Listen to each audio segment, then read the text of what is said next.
I saved 18 tin cans from the recycling. I used a can opener to remove the top of the can, and then I cut the rest open with tin snips. I washed both sides with soap, water, and a scrub brush, and then I dried it. I placed a strip of double-sided foam tape along one side of the tin and then cut it so it was the same width as the tape.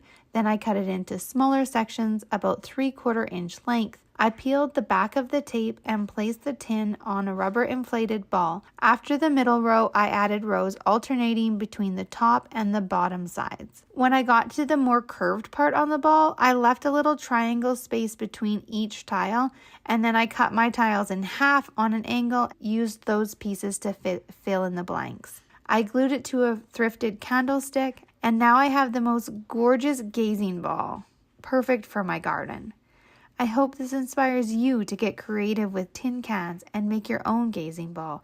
Thank you for watching Hometalk, and see you next time. We're going to need 5 soda cans. Make sure they are rinsed out or rinsed out pretty well and dry on the inside. Now we're going to go and take a razor blade. This is one that I have that is a handheld one, and these are so much better to go and use than just a normal blade. Go and cut the top of the can. After you have it at least half of the way cut, you can go and take a pair of scissors and then go and cut off the top of this can. Now, as you're cutting any of these cans, always keep in mind that this does have a sharp lip to it, so try to keep your hands away from it and try to go nice and slow as well. Go and turn your scissors or your blade, and then go and cut off the bottom. Any scraps that you do end up having from this craft, make sure to go and recycle the bottoms, the tops, and pretty much any little bit of this can is recyclable after it's cut. Now go and clean any of this residue that might be in any of the cans, and after they're dried off, we're going to go and flatten them slightly. Go and take the cut piece of aluminum, fold it, make sure you don't really leave a mark in the center. Now we're going to go and cover all of these with just some sort of cloth, and we're just going to apply a small amount of heat to it with an iron or anything that you have like that. It does help to go and flatten it out just slightly. Now let's go and draw some leaves. Do these of different sizes. It should look kind of like what a teardrop looks like, and cut them out. You can fit anywhere between 5 to about 10 of these on every one of these sheets of aluminum. As you're cutting these, go nice and slow. The edges can be very sharp on the can pieces that are cut. Now that we have all of our leaves cut out, let's go and mark it down the center with a metal tool that we have. Go and put some little branches off for the leaf that's there. And it's probably a good idea to go and have a reference up. There's a couple of ways that you can go and do this. You can either go and take this and fold it into the middle up. I will be using these for the end of my longer pieces. Or you could just have it like this where it's just slightly curved. Now that all of our leaves are shaped, let's go and cut some floral wire. I'm leaving some of these pieces a bit longer than honestly what I'm going to need, and that is more than fine because if I want to make these larger, I have at least the wire to do so. Now let's take our glue, use a very generous amount of it, put it onto the back end of one of your leaves, and then go and stick down the wire onto this piece.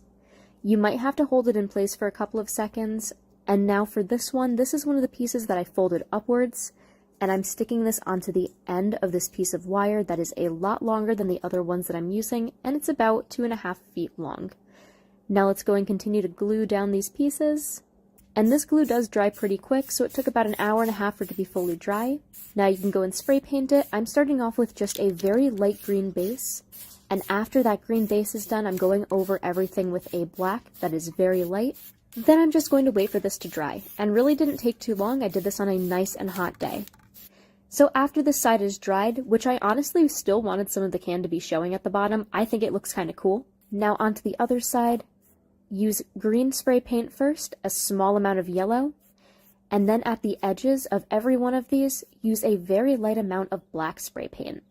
This is going to make it look a bit more plant-like, and it gives it just so much color, and these look so cool after they've dried. And I waited about a day just so everything was fully and totally dried and didn't come apart. Now I'm taking the larger leaves that I have, putting them at the top here, and I'm kind of just going down from there, and continuing to go and attach all of these leaves. Now these pieces have a bunch of wire here, which is fine. I'm just going to cut them, size them a little bit, and then again, go and twist these down. Let's go and grab some wooden dowels. We're going to go and take the wire and twist it around, and make sure it does hang down a good amount. You're going to take at least 2 or maybe 3 of these and have them on wooden dowel. Try to get it centered or close to the center. Now go and fill up your metal tin or your planter. Take the wooden dowel, go and bury it into the dirt that you have here. After it's buried, go and move the pieces of leaves around. Just go and space it slightly, make it look a little bit poofy, and also have some of these pieces hang down. Here's what it looks like so far. It looks pretty cool. And I have this one extra piece that is off to the side, so I'm taking one more wooden dowel, going and twisting it, and like I did with the other one, burying it into the dirt. Now this is what it looks like after it is done, and it honestly looks pretty real. You wouldn't even believe that this was made with aluminum cans. Thank you all so much for watching. I will see you next time. Bye!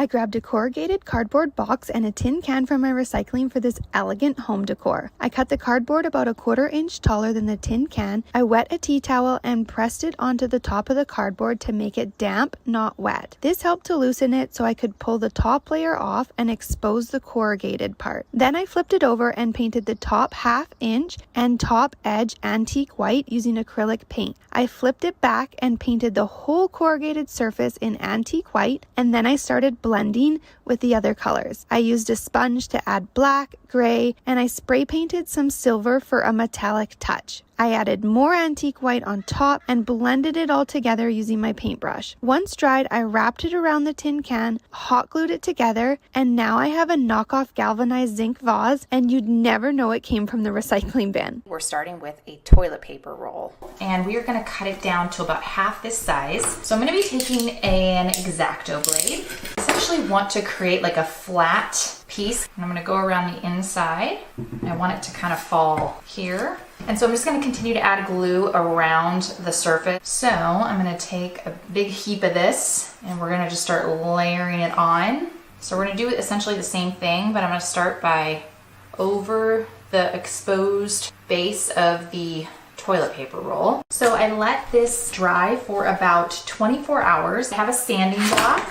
All right, now that we've sanded this down, we're gonna wipe it off. Here is the finished product of this high-end modern donut vase dupe, and I really love how it turned out. So I'm gonna start this project with a empty marinara jar. I'm bringing out Mod Podge, and I'm taking food coloring and putting the food coloring into the Mod Podge. I'm essentially mixing it all together to turn it into kind of a murky brownish green color. I'm getting out a cookie sheet and some newspaper, pouring the mixture, the Mod Podge mixture, into the jar, and I'm spinning the jar to try and get as much coverage on the interior of the jar as I can. I'm going to set my jar upside down, allow it to kind of dry and kind of let the excess drain out. The jars sit for about an hour. We're going to take all of our bottles and we're going to make sure that they're top side up, and we're going to bake these at 225 for about 45 minutes to 65 minutes. And as you can see, each of them kind of has a different tint, so you can really play around with the colors when you're mixing up your Mod Podge. It's beginner friendly, faux vintage decor on a budget.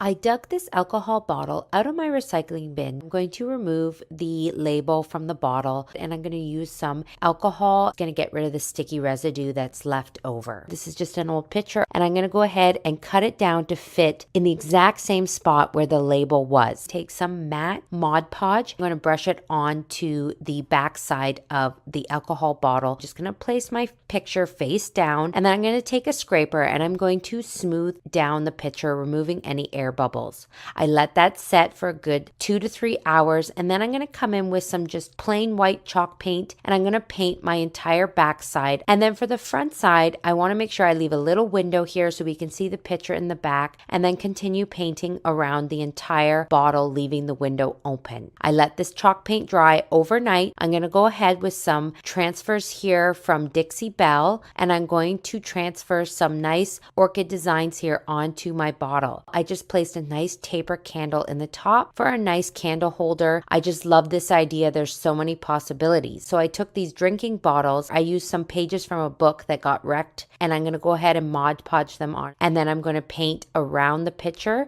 I'm going to cover it in black wax just to tone down the white paint a little bit. I'm going to go ahead and I'm going to do some gold leafing just around the edges of the bottle. Put my taper candles in, and I am in love with this project. I took this fleecy fabric softener plastic container, and then using an X-Acto knife, I just cut off the top portion. Next, I'm going to take some craft paper. I'm scrunching it up to create like a really rough texture, and then I'm going to tape it on where I need tape to hold in place and just cut out my handle, and then wrapping that again in masking tape. When I'm done with this, I'm going to create my paper mache, and what I'm going to do is I'm just going to rip the envelopes up into tiny little pieces. Then I'm going to add just a little bit of water before I turn on my blender. So I lay out the Mod Podge, and then I just grab a handful of the slurry and I just spread it around onto my plastic container. I let it set for a full day, and this is my finished vase here. First, we're going to repurpose a 1-gallon glass pickle jar, and then we have some decorative nautical rope. I'm measuring out vertical strips. Now, once I get all of my strips cut, I'm going to start using my glue gun to attach them on the side of the jar. And all I'm doing is I'm evenly spacing these out, and then I'll go in the middle of those sections and put a piece of rope, and then I'll do that, continue on until all 8. And I'm just going to start somewhere and kind of glue in a few places as I'm wrapping around, and then I'll glue the other 2, and it ended up being a stack of 3. Just to give it a finished look, it would look good staged and styled for many different seasons. Run to the dollar store and go and grab a glass bottle. We are going to start off this craft with a cleaned out plastic bottle. So now we're going to line this up with the bottle. Go and draw a circle for where this is going to go and fit. Go and cut it out, put your glass into the hole. Now we're going to go and paint our bottle. Let it dry. Let's go and get these fake pearls and start to string them with some pipe cleaner, but leave one end unbended. We're going to go and poke some holes into our plastic bottle. Take the pipe cleaner, stick it in there, take the other pieces, go and stick them in as well. Hot glue where it meets with the pipe cleaner and also the bottle. Got some fairy lights, and we're going to go and stick them